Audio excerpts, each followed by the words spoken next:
Bueno, continuamos. Clase número 6.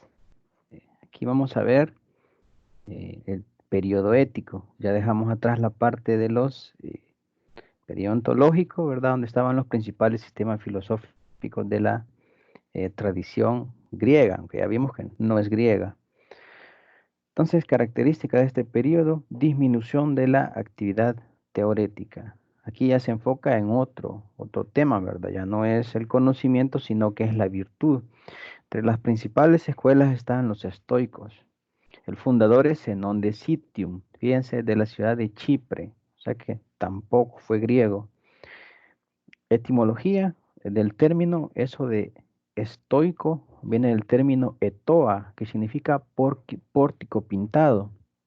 Entonces, los estoicos eran los filósofos del pórtico, así eran conocidos. Características, búsqueda de la felicidad por medio de la virtud. Tipos de virtudes las convertían en tres. Recuérdense que en el caso anterior, en el caso de Aristóteles, eran dos, virtudes éticas y virtudes intelectuales. Aquí lo hacen en tres, virtudes naturales, morales y racionales. Las naturales son aquellas que algunos individuos ya tienen de forma innata. Ustedes han conocido en ocasiones personas que tienen unas habilidades y tienen una suerte también, que todo se les da. Entonces es una virtud natural. La moral es saber regular el comportamiento y la racional es a nivel intelectual. Luego, clasificación de la filosofía en tres, física, ética y lógica. En el caso de la física, decían los estoicos que la física estudia lo que gobierna y dirige todas las cosas y las hace ser y conservarse. Entonces ahí, siguiendo también la idea de Anaxágoras, el mundo es una dualidad, posee dos principios, una pasiva y una activa. La pasiva es la parte material y la activa es la razón universal. Entonces aquella idea que teníamos sobre mente universal en el caso de Anaxágoras, en el caso de Demiurgo, en el caso de Platón, en el caso de Aristóteles era el motor primero. Aquí vuelve nuevamente a llamarse razón universal o alma del mundo, si ustedes quieren decirlo. Esa es literalmente la idea de un dios, ¿verdad? Los estoicos eran panteístas. Eso de panteísmo viene del término pan, que significa todo, y teos, Dios. O sea que Dios, aquí está la definición, corriente filosófica que identifica a Dios con el mundo, con la naturaleza.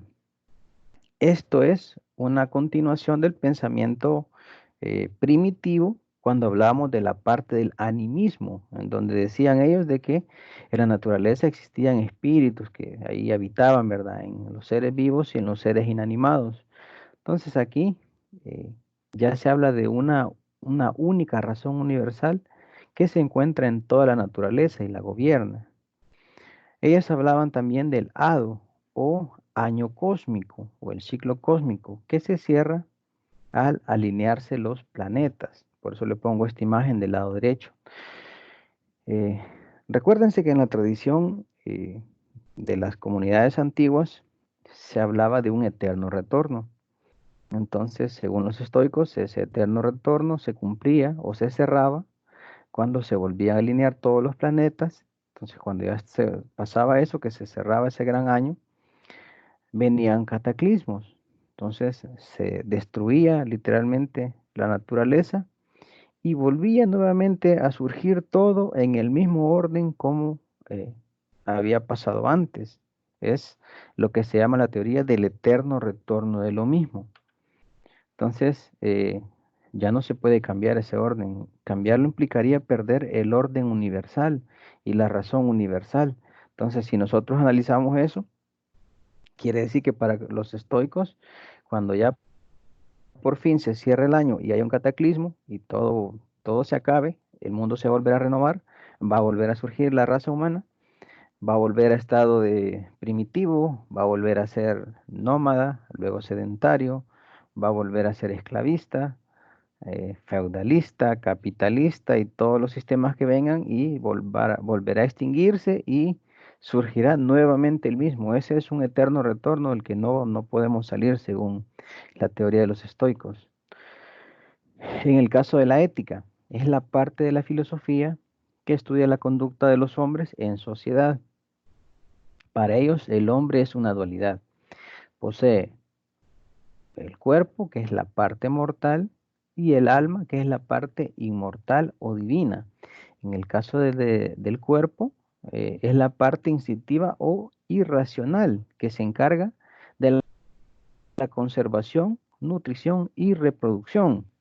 Y en el caso de la parte inmortal o divina, está encargada de perfeccionar al individuo a través de la virtud. Recuérdese de que aquí cambiamos el tema de discusión, ya es sobre la virtud, cómo se alcanza la virtud. Hay que analizar para eso el comportamiento del ser humano. Entonces, el sabio es un instrumento de la razón universal para mantener el orden racional. De ahí viene lo que más adelante, pero bastante más adelante, ya en la época de la modernidad, se conoce como la teoría de los grandes hombres de la historia. ¿Cómo es eso? Aquí yo le explico. Aquí básicamente, del lado izquierdo, ustedes pueden ver de que el individuo logra su objetivo cuando está en armonía con, eh, con su Dharma, si quieren decirlo. Recuérdense de que estos retoman eh, muchos de los aspectos de la filosofía hindú. Entonces, cuando sigue su Dharma está en armonía con el cosmos, está haciendo el plan fijado por el cosmos. Entonces, ahí hay individuos que cumplen su Dharma a perfección y son instrumentos para el desarrollo de la historia. Entonces, aquí por eso del lado derecho le pongo esta imagen de que estos, si usted puede identificar, estos son los líderes de la Revolución Cubana. Entonces, ellos son básicamente, siguiendo esta teoría de los grandes hombres de la historia, fueron instrumento de la divinidad para permitir el desarrollo de esa sociedad. Recuérdese de que en esta época, bueno, Cuba venía de ser sometida por los españoles, eh, luego cae en manos de Estados Unidos, que la controla y le roba todas sus riquezas. Cuando surge la revolución, entonces ya cambia su modelo político, le da otro enfoque a su historia y en la actualidad pues podemos ver los frutos, ¿verdad? Que eh, es una potencia realmente medicina a nivel mundial y lo está demostrando actualmente en la crisis del coronavirus. Puede usted ubicar de que con los descubrimientos en medicina ya está apoyando a 12 países, ¿verdad? Que están en crisis. Quiere decir de que le cambió la historia a Cuba literalmente este movimiento social. Entonces, eso es un plan, es un dharma que ya estaba determinado por la razón universal para convertir Cuba de un pueblo débil y dependiente a una nación de las primeras del mundo, ¿verdad? A nivel intelectual. Eh, También entre los estoicos encontramos la doctrina de la noción del deber. Estos eran bastante fatalistas. El sabio, después de alcanzar la felicidad o la virtud, debe volver su sociedad virtuosa también. Si no lo logra, entonces él tiene que suicidarse según esta tradición, porque ¿cómo podría alguien ser feliz o ser totalmente virtuoso si ve que su sociedad no es virtuosa? Entonces tiene que hacer lo máximo para corregirla y si no puede, simplemente tiene que desprenderse de ella. Entonces ahí, como ven ustedes, los estoicos eran radicales, incluso eliminan el punto medio. Si ustedes ven, desde la época de Demócrito se viene hablando del punto medio, entonces, que ese es el punto virtuoso, donde se evita el exceso y el defecto. Para los estoicos no hay tal punto medio, o se es bueno o se es malo. Los epicúreos, aquí, eh, características principales. Búsqueda de la felicidad por medio de la liberación de las pasiones. Eh, Características de la filosofía. Es útil para curar tres patologías psicológicas frecuentes. Uno, temor a los dioses. Según los epicúreos, los dioses no existen. Y si existen, no se ocupan de los asuntos humanos. Segundo, temor a la muerte. Dice que la muerte no es algo ni doloroso, Solo es la privación de los sentidos y la separación de los elementos de que estamos compuestos. Además, agrega que a la muerte realmente nunca la conocemos, porque o nunca nos enfrentamos con ella, porque cuando yo ya estoy muerto, ya digamos, mi conciencia me ha dejado, entonces no puedo percibir la sensación de la muerte. Y el tercero es el temor al dolor físico. Dice que el dolor físico simplemente es un estado del alma y esto tiene relación con las doctrinas míticas de la filosofía hindú. Clasificación de la filosofía. La divide en tres: canónica o teoría del conocimiento, física y ética. La canónica intenta explicar cómo conocemos. Aquí él sigue un poco la tradición. Bueno, no un poco, realmente bastante, casi, bueno, incluso algunos autores dicen de que es un plagio completo de la filosofía de Demócrito, esto de Epicuro. Entonces, según él, las sensaciones son producto de partículas pequeñas, ¿verdad? O átomos que se desprenden de las cosas y producen un estímulo en nosotros. Entonces, en el caso pongamos el ejemplo de que nosotros vamos cerca de una panadería, según este señor, o según esta tradición filosófica, literalmente son pequeñas partículas de pan en el aire los que nos hacen percibir el olor del pan. Entonces, así es como conocemos. Tenemos la capacidad de eh, de captar esas partículas que se desprenden de la realidad por medio de los sentidos y así es que los interiorizamos. En el caso de la física, es la explicación del mundo de manera racional. Entonces aquí se excluye cualquier elemento sobrenatural. Aquí ellos tenían un gran debate. Recuérdense que en el caso de los estoicos hablaban de una razón universal, de un alma del mundo o un Dios.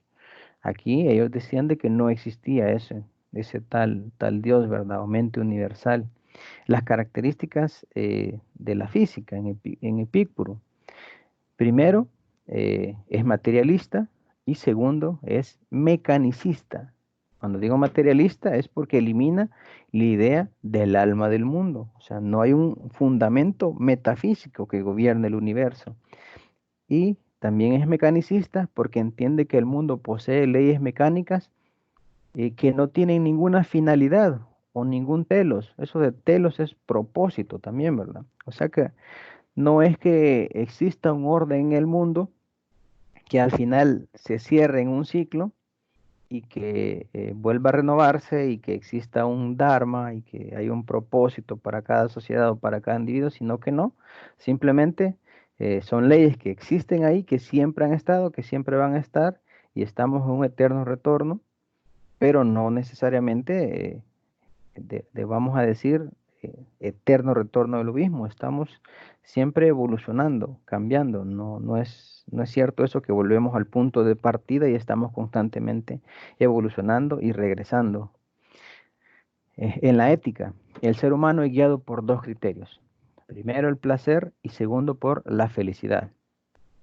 Tipos de placeres, los estáticos o estables, que es la privación del dolor, y los que están en movimiento o efímeros, que es el gozo y la alegría. En el caso de los estáticos, estos casi no los percibimos, son bien sutiles. Es como en el caso de, aquí dice, privación del dolor.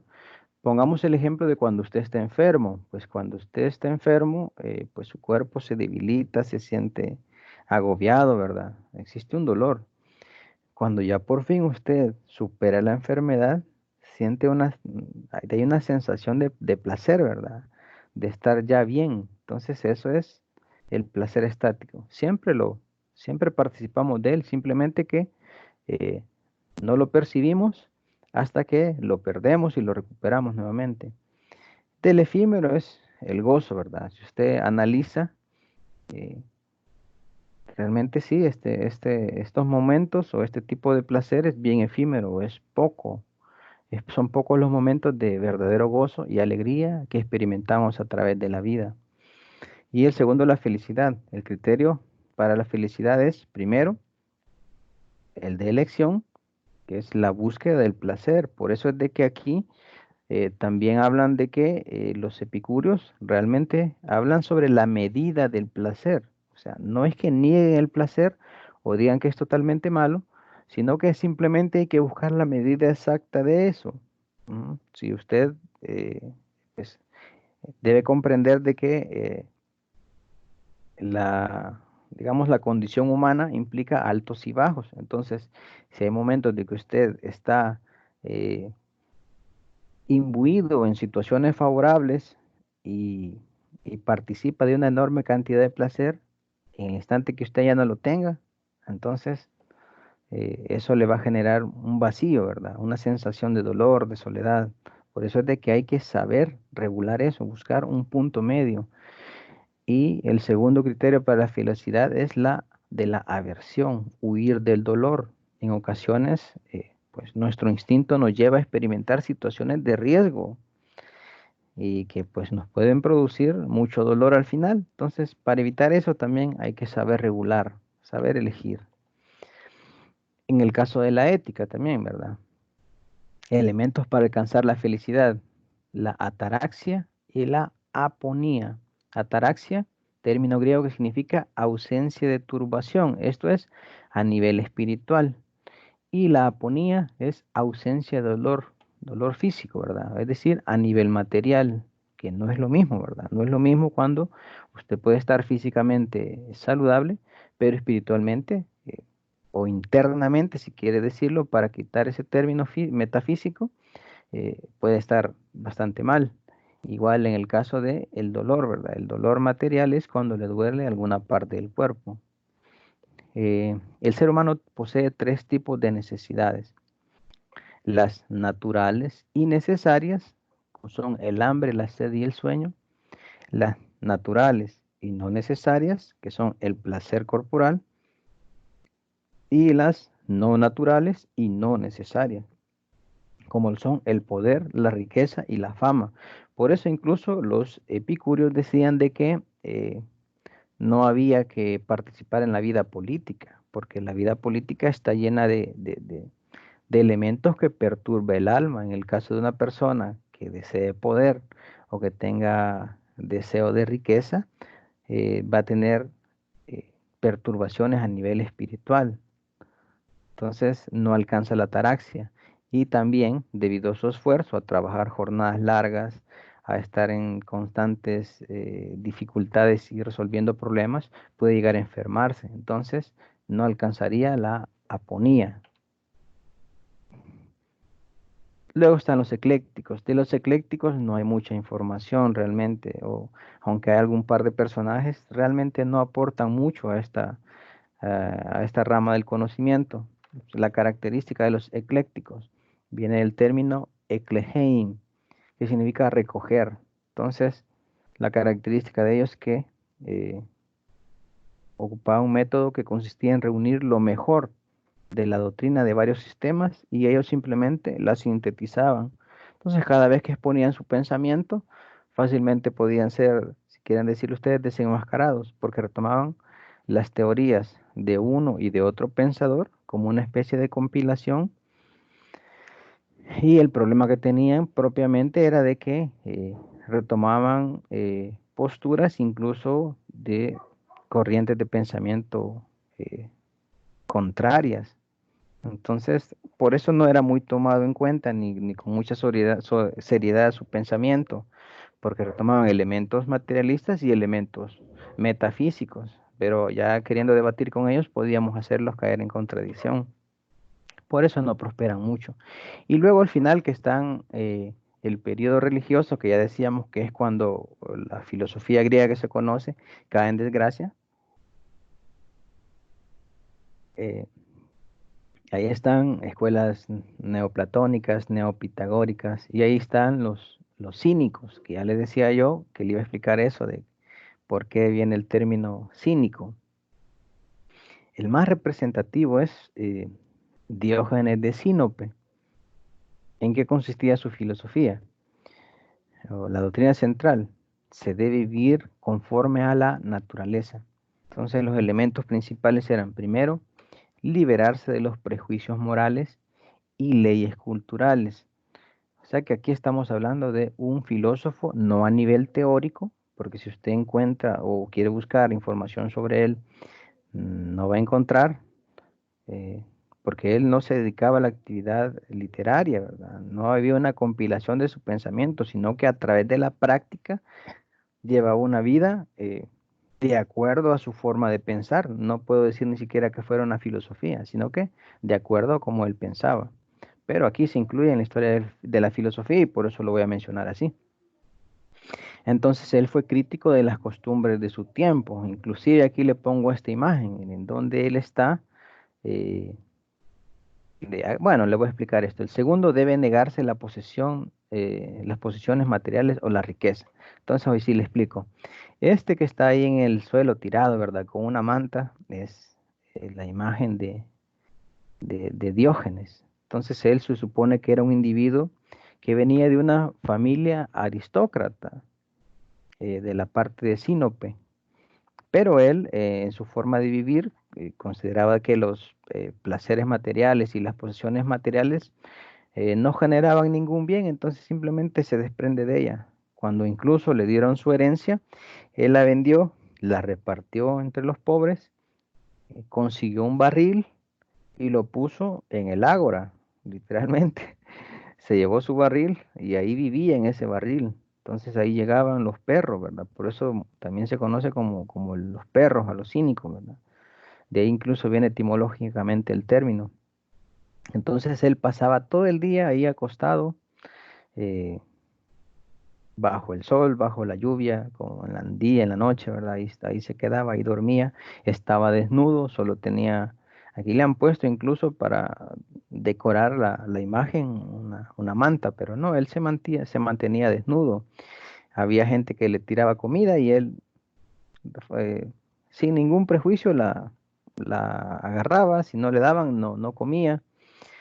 Eh, bueno, incluso él ahí donde vivía, él ahí comía y dormía, ahí defecaba. Incluso hay una anécdota que dice de que se estaba incluso masturbando en una ocasión en el mero ágora.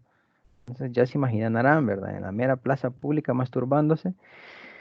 Y dice la frase de que él hubiese querido de que fuera tan fácil quitarse el hambre frotándose el estómago, así como él satisfacía su deseo sexual frotándose el pene, ¿verdad? Era bastante excéntrico este tipo. En una ocasión incluso llega Alejandro Magno. Aquí está la imagen, ¿verdad? Ya estamos hablando del periodo helenístico y la transición hacia el romano. Entonces llega Alejandro Magno y lo conoce, ¿verdad? Que era un personaje célebre y que tenía una forma peculiar de ver la vida. Entonces él eh, le da curiosidad, va a platicar con él y pues bueno, él no quería hablar con Alejandro. Alejandro, como era el emperador del mundo en esa época, pues se le presenta y le dice, pues bueno, quiero hablar con vos y hagamos algo, ¿verdad? Ya que no querés hablar conmigo, te voy a cumplir el deseo que vos querás si hablas conmigo. Entonces, imagínense, un vago que vivía en un barril, eh, sometiendo, digamos, la voluntad de Alejandro. Entonces, ¿saben cuál fue la petición que le hizo Diógenes? Le dijo que por favor se apartara porque le estaba quitando la luz del sol.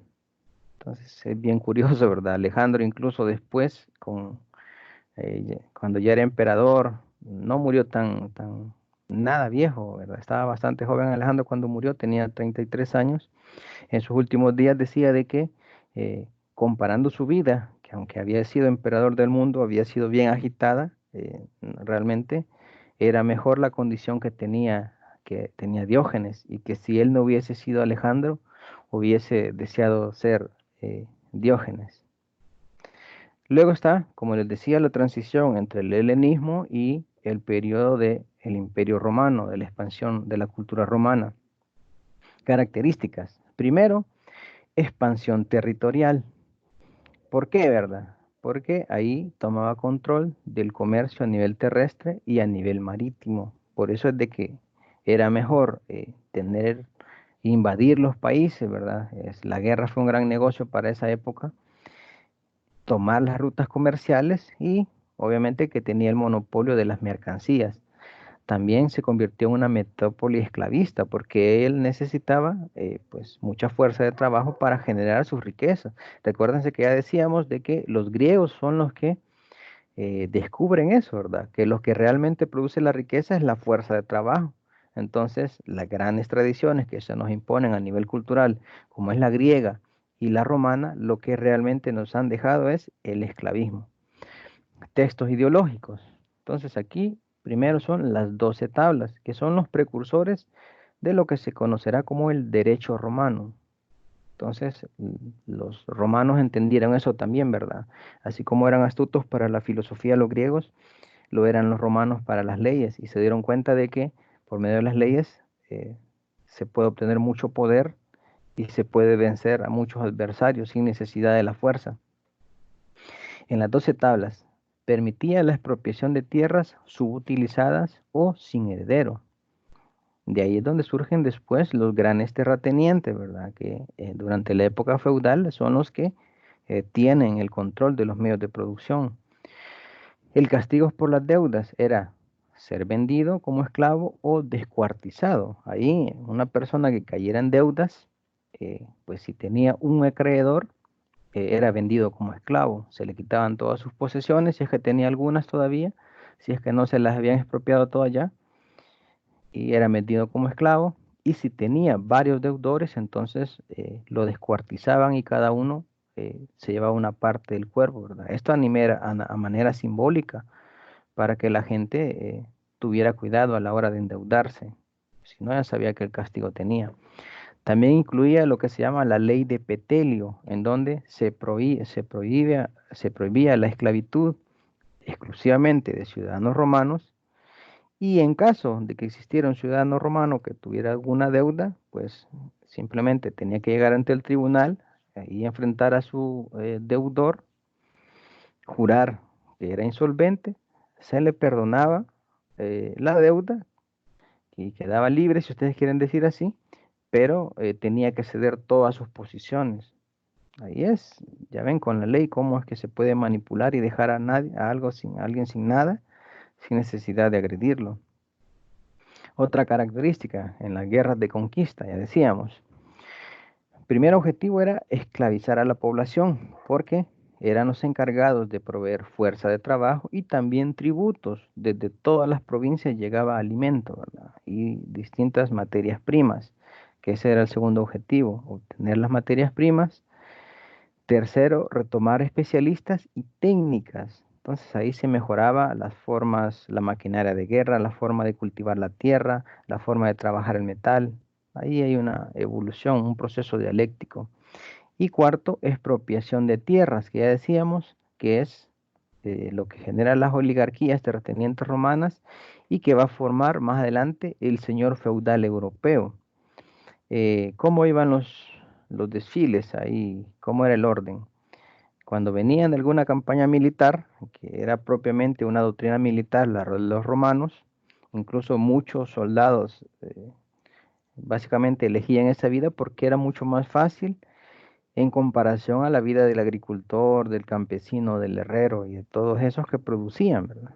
Entonces, el soldado estaba constantemente preparado para la guerra y cuando ganaban traían los trofeos, ¿verdad? Las estatuas, los cuadros, el oro, la plata, las joyas, las armas y también algunos prisioneros ilustres, ¿verdad? Para ser sacrificados. Incluso todavía se da eso, ¿verdad? Cuando, si le pregunta a sus papás, cuando Estados Unidos por fin agarra a Saddam Hussein, lo ejecuta públicamente. Ahí todavía están recuerdos de ese periodo de esclavitud. En el caso de Europa, si usted busca los famosos arcos triunfales, ¿verdad? Eran construidos en homenaje, ¿verdad? Cada vez que ya sabían que iban a invadir una zona del Mediterráneo, entonces construían esa puerta para que cuando el ejército regresara, entrara de manera triunfante con este gran desfile y esplendor camino a Roma. Eh, Consecuencias de las guerras de conquista. Primero, quiebra de los productores locales. Recuérdense de que toda esta parte que vemos aquí del Mediterráneo fue sometida por Roma. Entonces ahí ese fue su imperio. Entonces les imponía tributos, primero a nivel de especies y luego a nivel de moneda metálica, bueno, propiamente oro y plata. Entonces ahí llegaban cantidades enormes de comida. Por eso es de que ya vamos a ver más adelante en qué ocupaban esa comida. Pero básicamente, habiendo un excedente de alimentos, entonces un campesino local romano no podía competir obviamente con los precios de, de granos básicos que venían gratuitos, ¿verdad? Entonces básicamente queda arruinado. De ahí es donde surge el pauper. De ahí viene el término paupérrimo, ¿verdad? El pauper es indígena, el indígena romano urbano, que pues no tenía nada que hacer porque no tenía una actividad como tal, y ya que la comida venía en abundancia, si se arruinaba, lo que hacían es de que abrían los graneros y regalaban la comida. Entonces ahí se la pasaba él, literalmente descansando y recibiendo comida, y para distraerlo más adelante, lo que hacen es crear espectáculos. Ya vamos a ver eso. También surgen las campañas de publicanos. Recuérdense de que en Italia, propiamente en Roma, es que estaba la sede central del imperio. Entonces, moverse para la parte de Hispania, Mauritania, para Siria, para Bretaña y todos esos lugares, era bien difícil. Entonces, habían campañas de publicanos que ellos se encargaban de cobrar los impuestos eh, metálicos, metálicos. Entonces, pues el imperio o la sociedad romana establecía una cantidad fija de lo que debía cobrar a un individuo, por, ya sea por agricultura, por ganadería o por cualquier profesión que ejerciera, como tributo a Roma, y venían los publicanos y cobraban eso, más los intereses por ellos viajar hacia esas distantes partes del imperio. Eran bastante exagerados, ¿verdad? Cobraban intereses desde el 12% hasta el 48%. Por eso es que ellos se hacen muy ricos, y por eso inclusive tenían matones, ¿verdad? Encargados eh, de cobrar los impuestos, y en caso de que alguien no se rehusara a hacerlo, pues lo golpeaban y le quitaban siempre el dinero que debía pagar como tributo. Por eso es de que eran bien odiados. Si usted lee la Biblia, se habla muy mal de los publicanos, ¿verdad? Era gente odiada. Después surgen las reformas de Tiberio y de Cayo, que eran unos senadores romanos. Lo que ellos proponían era limitar la apropiación de la tierra, es decir, fijar, así como en el caso de los espartanos, un límite de la cantidad de tierra que podía poseer un individuo. Eh, Hacen la propuesta y pues el resultado fue que los asesinaron, para que vean que pues no estaban dentro de los planes de ellos limitar la posesión de la tierra. Esta es la estructura social romana y la evolución política. En la base obviamente que estaban los esclavos, que eran mayoría. En medio estaban los libertos, gente que había comprado su libertad, los plebeyos, que era la parte comercial. Estos se hacen muy poderosos, ¿verdad? Incluso hacen muchas reformas. Por eso es de que de ahí surgen el término plebiscito, ¿verdad? El voto de la plebe, que era gente de que se había hecho adinerada a nivel comercial, ¿verdad? Tenía incluso talleres enteros de esclavistas. En base a su poder económico se meten poco a poco en la política, que antes era dominio exclusivo de los patricios o padres, los padres fundadores, ¿verdad? Era la gente de que desciende propiamente de los etruscos, de las culturas que ya habitaban ahí antes de que Roma se convirtiera en imperio. Y aquí está la evolución política. Cuando era monarquía, estaba compuesto por un rey y un senado. Entonces, el rey tenía, pues, autoridad, pero el senado podía limitarlo en su autoridad. Luego está la república, que estaba un magistrado, que era, pues, supuestamente por elección popular, pero normalmente fue, eh, digamos, dominado por dinastías. Por eso la de los Cayos, la de los Julios, los Antonios y todo eso, ¿verdad? Los Flavios. Entonces estaban los magistrados, el Senado, y luego estaban los comicios, ¿verdad? Donde era la justificación, ¿verdad? Absurda para decir de que eran las urbes, ¿verdad? O las pequeñas sociedades romanas las que elegían los magistrados. De ahí viene la instauración del voto. Y luego cuando evoluciona, cuando surgen ya individuos, eh, digamos, bastante intelectuales y bastante hábiles en la política, como es el caso de Julio César, surge la figura del emperador, que era un tipo, una especie de hombre sabio que gobernaba y tenía poderes plenipotenciarios. De ahí, obviamente, que se degenera porque no todos los emperadores fueron tan sabios como Claudio, como Julio César, sino que algunos fueron unos tiranos perfectos y que ya los vamos a ver. Algunas reformas. Recuérdense de que estas reformas surgen debido a las condiciones materiales. Siempre recuérdense que hay una dialéctica entre clase alta y clase baja. Entonces, la clase alta quiere imponer sus leyes y la clase baja quiere liberarse y ganar o reivindicar derechos. Entonces, aquí son las reformas a nivel de clase alta, o digamos de la gente que tiene el poder. Encontramos a Catón y Barrón, que son los ideólogos del sistema esclavista romano, y lo primero que hacen es una clasificación de los medios de producción, y dice que se clasifican en parlantes, mudos y mugientes. Los parlantes eran los esclavos, los mudos las herramientas de trabajo, ¿verdad? El cincel, el martillo, la sierra, el arado y todo eso, y los mugientes, que eran las bestias de carga. ¿Cuáles eran las condiciones de los esclavos romanos?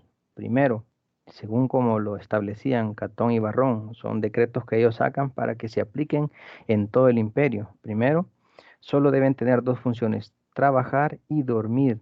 Eso evitará que tenga, según ellos, malas ideas. Y es que, claro, ¿verdad? Si es que tenían jornadas de trabajo desde muy temprano, trabajando al máximo, ¿verdad? No era una condición de que se parara para descansar, que se parara para almorzar y relajar lo de la comida, ¿verdad?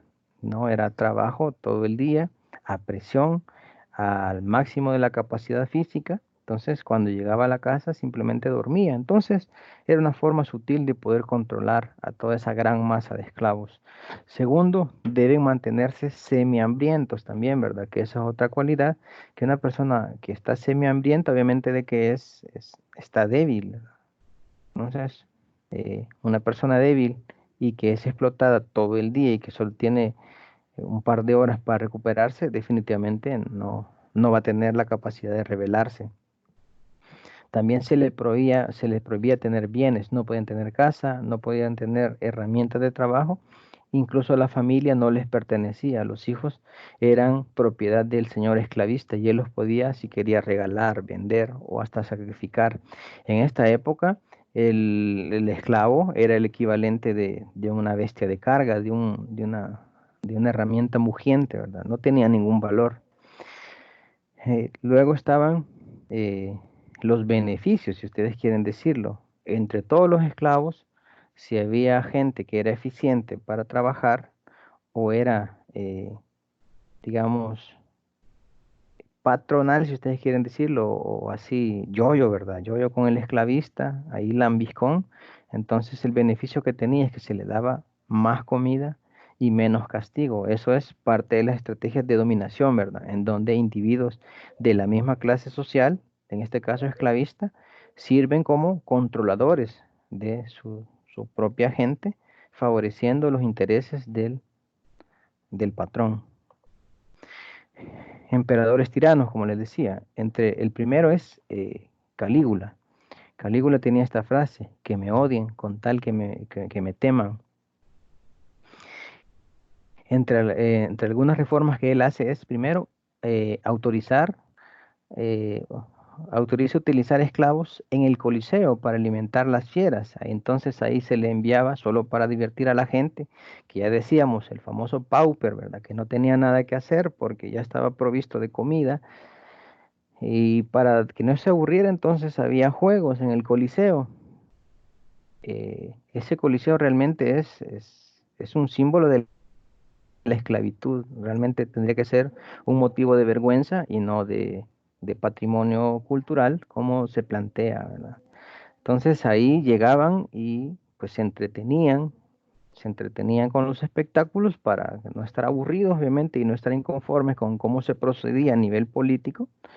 Y ahí, pues, había luchas de gladiadores, eh, luchas entre esclavos, luchas, sacrificios, ¿verdad? Donde había soldados romanos de que combatían o dramatizaban escenas de las guerras que habían ganado los romanos y servían como conejillos de India a los esclavos.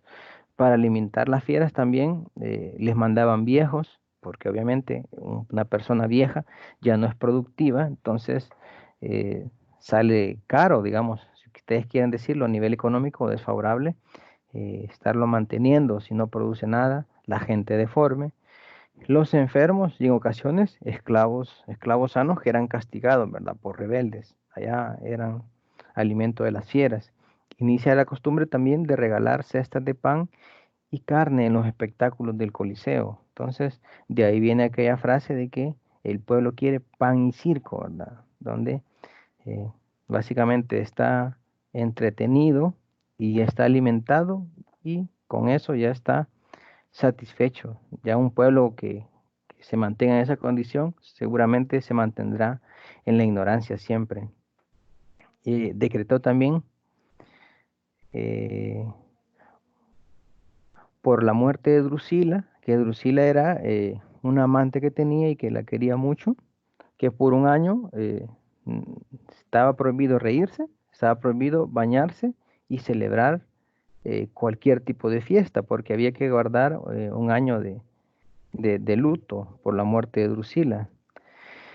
Eh, Luego empezó la costumbre de que hacía banquetes y que pues mandaba a traer un montón de gente pudiente, ¿verdad? Oligarcas, plebeyos, gente del Senado y todo eso, gente influyente, y no le servía nada más el banquete que para elegir pareja. Entonces, si usted era, por ejemplo, un senador, llegaba con su esposa al banquete, se le acercaba a Calígula y le decía de que le gustaba a su mujer, entonces él se la llevaba a su cuarto, la mancillaba y al finalizar la fiesta, entonces pues usted se podía retirar tranquilo porque ya el emperador había cumplido sus deseos. Eh, Otra reforma, en el caso de sus adversarios, eran encerrados en jaulas, aserrados por la mitad y también otra característica es que mandaba traer a sus hijos, eh, los asesinaba enfrente de ellos y luego obligaba, los hacía obligar a que se rieran. Era bastante sádico, bastante cruel este Calígula. También decreta cobrar impuestos a los esclavos y a las prostitutas. Entonces ahí hay una reforma de que le da la idea de que se puede generar riqueza a partir de esa gente que es explotada, o sea, quitándole lo último que ellos poseen. También inicia la práctica de la letra pequeña, ¿verdad? En los decretos. Cada vez que había un decreto, eh, si ustedes ven en los documentos actuales, también se da lo mismo, en donde usted firma un contrato y siempre al final hay una letra pequeña y bastante extensa. Entonces ahí le dan un montón de condiciones que en muchas ocasiones son desfavorables, que la gente pues por evitar esa gran lectura y también con la dificultad que es la letra pequeña, firma y muchas veces es desfavorable el contrato. Entonces esa es una estrategia que se ocupa a nivel de las leyes actualmente, ¿verdad? Eso era terrible, ¿verdad? Es como que en la actualidad usted firmara algo y pues no lo revisa y y, y al final termina cayendo en endeudándose, ¿verdad? Por no fijarse y por no saber interpretar la ley. Eso es como dicen por ahí, ¿verdad? Sería como firmarle un contrato a Rumpelstiltskin, ¿verdad? Es bastante desfavorable hacer eso. Y el noveno nombró cónsul a su caballo, ¿verdad? En su locura de poder, como era emperador, nombra a su caballo como cónsul, tenía un establo con marfil, collares de perlas y tenía sus propios servidores. Esa es la locura del poder que le había dado a Calígula. El otro emperador tirano es Nerón. Hay muchos, ¿verdad? Se puede leer el libro, pero eso es opcional, que se llama vida de los 12 de Césares, de Suetonio. Ahí da un montón de ejemplos, pero aquí yo les doy eh, solo dos para que podamos avanzar en algunos contenidos. Las reformas de Nerón. Una frase que él tenía es que todo se abrace y perezca después de mí. Ya vamos a ver a qué se refería. Entre los decretos principales era celebrar fiestas en el Coliseo, en donde a él le servían todas las prostitutas y bailarinas del imperio, ¿verdad? Eran unos bacanales completos, ¿verdad? Incluso él llegó a decretar fiestas en conmemoración a él o en algún triunfo que había tenido que duraban hasta 3 meses. Ellos caían en una cantidad de excesos horribles, ¿verdad? En donde la gente lo que hacía es de que se emborrachaba, comía hasta la saciedad. Cuando ya se sentía demasiado mal, entonces vomitaba y seguía nuevamente comiendo y bebiendo y teniendo sexo por 3 meses. Imagínense esa condición. Por eso es de que en la vida romana eh, básicamente se le pierde sabor a todo, ¿verdad? Se siente de que no tiene sentido nada al llegar a tal extremo. Segundo, sigue la práctica de Calígula, ¿verdad? De apropiarse de las mujeres, solo que en este caso Nerón lo que hacía es de que mataba a la gente, de que le gustaba la mujer de él y se apropiaba de ella. Era, no andaba pensándose las cosas. Y otra cosa es que promueve el arte imperial. Él creía o se la llevaba de que era artista. Entonces se mete a distintas ramas del arte y esto, uno de ellos es la arquitectura. Hay un incendio para esa época en Roma y es promovido por él. Él se dio cuenta de que la sociedad o digamos la ciudad de Roma estaba mal diseñada, entonces lo que hace es que manda a prenderle fuego y le manda a prender fuego con la gente ahí también, ¿verdad? O sea, así se libraba de toda esa gente, o sea, se quitaba, ¿verdad? Desechaba a la gente que no quería y también le permitió reconstruir Roma. Entonces, después que le da fuego, la derrumba, la vuelve a reconstruir y la reconstruye como una urbe. De ahí viene el término de urbanismo, en donde la ciudad tenía que ser con calles rectas, ¿verdad? Por eso intenta hacer las calles paralelas, ¿verdad? Así en forma de cuadrícula. De ahí viene aquella frase de que todas las calles conducen a Roma, ¿verdad? Era esa la idea de la simetría, ¿verdad? De las calles, del orden. También aquí, miren, esto es parte de la obra de Nerón, el arte imperial. Eh, Como ellos obviamente tenían conexión con distintas provincias en lugares muy lejanos, cada vez de que se descuidaban un poco de esas provincias, ellas entraban en rebeldía, entonces había que volver a atacarlas y a someterlas, y incluso se les ponían más castigos y más tributos. Entonces, el arte imperial representaba el poder que tenían los romanos. Aquí, por ejemplo, si ellos iban en una calle y había una quebrada o un río, entonces montaban un puente y pasaban en forma recta. Recuérdense que las calles tenían que ser rectas. Si iban en camino recto y encontraban una montaña, entonces hacían un túnel. Entonces, es una forma de demostrar el poder que tenían y era una forma de facilitar la movilización de la maquinaria de guerra para distintas provincias. De todo ese salvajismo y esa barbarie surgen los movimientos sociales, si ustedes quieren decirlo, de reivindicación de las clases bajas, o de los esclavos, la lucha, ¿verdad?, entre los dos elementos opuestos. Aquí a nivel histórico no se menciona ni este ni uno anterior. El anterior, aquí está esta frase, ¿verdad? De la rebelión de los esclavos. Eh, Hay dos personajes, quizás tres de que están en la historia registrados, pero que casi no se explican. Si usted tiene una Biblia católica, puede buscar Judas Macabeo. Él era un líder, ¿verdad? Un líder de los esclavos. Otro era Cristo, ¿verdad? Cristo era un libre pensador y era contrario al sistema, por eso es de que él lo eliminaron. Porque si usted ve la doctrina de Cristo, es liberadora, está a favor de los pobres. Por eso es de que usted ve que la doctrina de él es contra el sistema. Es totalmente contraria, está a favor de la clase baja. Pongamos el primer ejemplo. Cuando Cristo llega al templo y ve que en el templo se estaban vendiendo animales para hacer sacrificio, ¿verdad? ¿Qué es lo que hace? Llega y le da vuelta a las mesas de los mercadores y de los cambistas y dice de que la casa de Dios la han convertido en cueva de ladrones, ¿verdad? Luego también si encontramos algunas metáforas de él, por ejemplo el rico y Lázaro, ustedes ven de que habla de que el rico siempre tiene banquete, ¿verdad? Y Lázaro lo lamían los perros, pero cuando muere, entonces el rico lo coloca en el infierno y a Lázaro lo ubica en el paraíso, ¿verdad?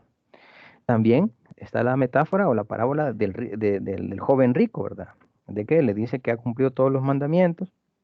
Entonces viene Cristo y le dice, pues bueno, entonces vende todo lo que tenés y dalo a los pobres. Entonces aquel no quiso, ¿verdad? Y le dice, ciertamente es tan difícil que entre un rico en el reino de los cielos como un camello en el ojo de una aguja. Entonces siempre eh, realmente desprecia al rico. Incluso también puede leer el libro de Juan. En los primeros capítulos está lo que se llama el Sermón del Monte y las bienaventuranzas. Entonces ahí dice Cristo, bienaventurados los pobres, bienaventurados los que sufren, bienaventurados los que lloran. Entonces de ellos será el reino de los cielos, dice. Quiere decir de que el reino de los cielos se los da a los pobres, ¿verdad? No a los ricos. Entonces a nivel ideológico, eso es totalmente contrario, ¿verdad? Recuérdese de que al pobre lo estaban despreciando, decir que era inútil, que no valía su vida, pero Cristo les da el paraíso, entonces era un personaje que era dañino, ¿verdad? Entonces el esclavo de repente podía entender de que él también tenía valor como individuo, por eso es que eliminan a la figura de Cristo. Y otro es Espartacus. Espartacus era un esclavo, entonces él era un esclavo, pero era astuto y era bastante hábil con el arma. eh, Él lidera una rebelión de una escuela de gladiadores que andaban de provincia en provincia dando espectáculos. Ahí tenía que poner a diario casi que su vida Espartaco, ¿verdad? En las luchas.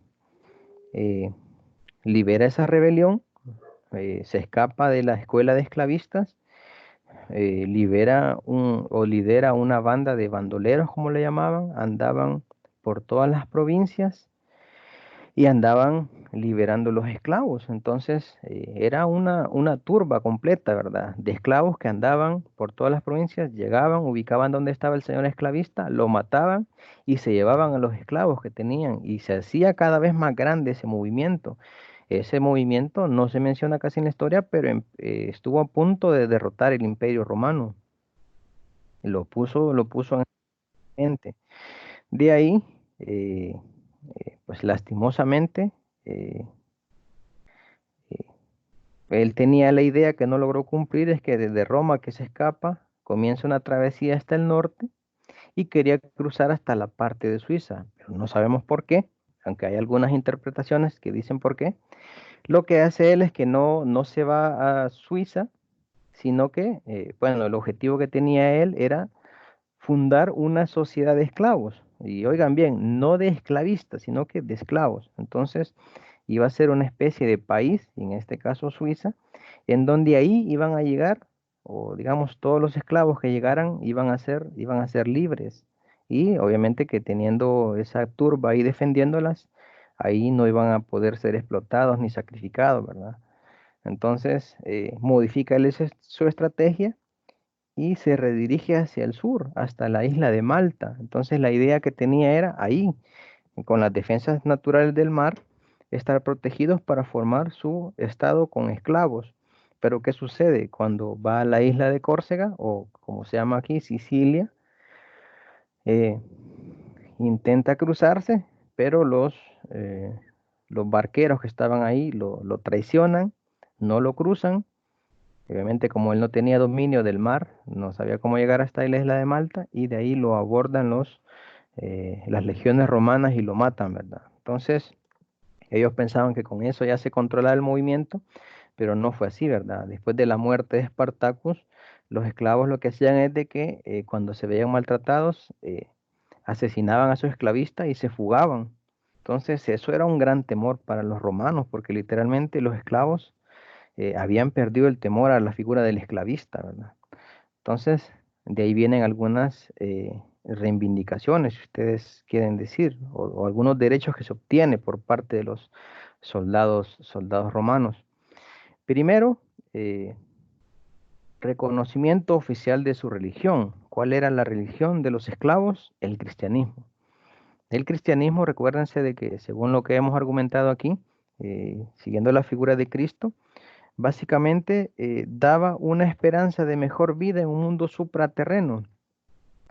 Entonces, no se seguía la tradición, ¿verdad? De las culturas antiguas, de que hablaban de un eterno retorno, en donde básicamente siempre íbamos a estar regresando y siempre íbamos a pasar por la esclavitud, porque obviamente que un esclavo inmerso en el proceso de trabajo no había podido liberarse, ¿verdad? Ni por la virtud, ni por el conocimiento, entonces siempre iba a estar retornando y renaciendo y ser esclavo. Pero el cristianismo decía de que no, ¿verdad? Que solo se muere una vez y de ahí está el paraíso. Entonces ellos por eso tenían afinidad con ese pensamiento y les decían de que allá iba a haber paz, ¿verdad? Que iba a haber amor, que iba a haber vida eterna y gozo eterno. Entonces, por eso era aceptada ese pensamiento entre los esclavos. Entonces, ya que los esclavos eran mayoría y estaban rebelándose, se les da un poco de jurisdicción y un poco de libertad al imperio, asimilar su religión como propia. Luego surgen algunas reformas, primero la de Claudio, en donde prohíbe matar esclavos enfermos o débiles. Luego, la reforma de Adriano, que prohíbe matar esclavos, venderlos como gladiadores o prostituirlos.